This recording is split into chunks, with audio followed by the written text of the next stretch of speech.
Rains, gusty winds, hail, and now a confirmed tornado. The National Weather Service says an EF0 tornado touched down in Howard County in yesterday's severe weather, and we're told it traveled some 13 miles over 20 minutes, ripping us up. It left a path of debris as wide as 500 yards.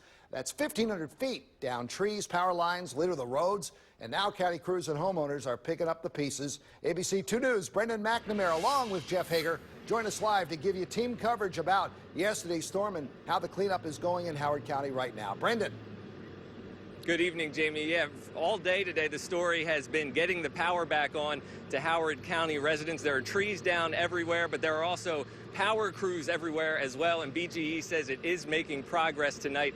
By right now, there are 95% of the homes back online that were offline during the storm. That's close to 50,000 people, and many of the people who didn't have power here were also without water as well, because those people use well water, which uses electricity. The county now has 2 fill stations at Glenelg High School and the Gary J. Arthur Community Center for anybody who needs a fill-up during this process, but you do need to bring your own container.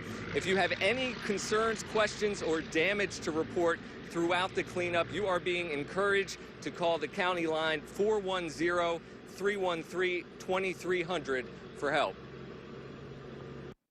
A lot of times people will just take it on their own, and they'll call their insurance companies and maybe not even think about how the county or the state or the federal government can help. So please contact us, and we'll do whatever we can to help you.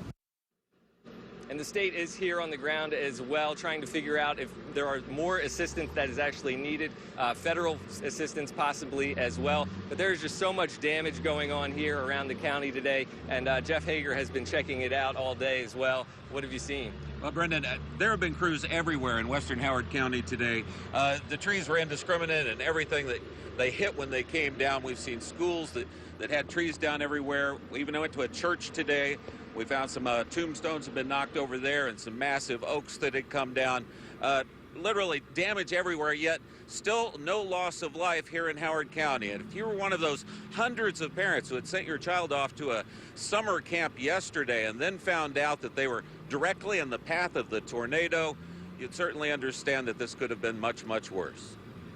It got a little loud, right? Came quick. A quick-moving line of thunderstorms, which would give birth to a tornado, bore down on the Howard County Fairgrounds on Tuesday, prompting the leaders of the annual Cub Scout Day Camp to shut down. We packed up what we could on the range to get out of the way, and then I grabbed my son and got out of here. This is probably 1:30, 1:35. Sky was dark. We were walking up here and we saw streaks of lightning. But many of the Cub Scouts, which range in age from 1st grade to 5th grade, had to shelter in place with no time for their parents to leave their homes or respective workplaces to reach them in time. Every single day, I've got 900 youth under the age of 18 that are participating in this camp. The vast majority of them are Cub Scouts, which is 1st through 5th grade, the youngest group in the Boy Scouts of America program. Are here, but with all the adults that help complement and support this program, there are over 1,400 people here every day. As the seconds pass like minutes and the minutes like hours, the Scouts hunkered down as the tornado cut a huge swath through western Howard County, toppling trees and downing power lines along the path. Ultimately, though, the camp's preparation, early warning system, and detailed storm plan all paid off when the Cub Scouts needed it the most. Safest place is to stay put, not go out in the storm, right? Ride it out and then do assessment thereafter. All of them, I will tell you this, all went home safely last night due to the due diligence of us reacting the way we did. And it appears all of them will be back out there tomorrow in spite of the threat of even more severe thunderstorms and other types of activity expected throughout the day tomorrow. But, you know, having looked at these 900 plus the 500 scout leaders, parents, and volunteers all surrounding them and making sure they're safe, you can pretty much bet they're going to be prepared for anything. Wow. Reporting live in western Howard County, Jeff Hager, ABC 2 News. Right.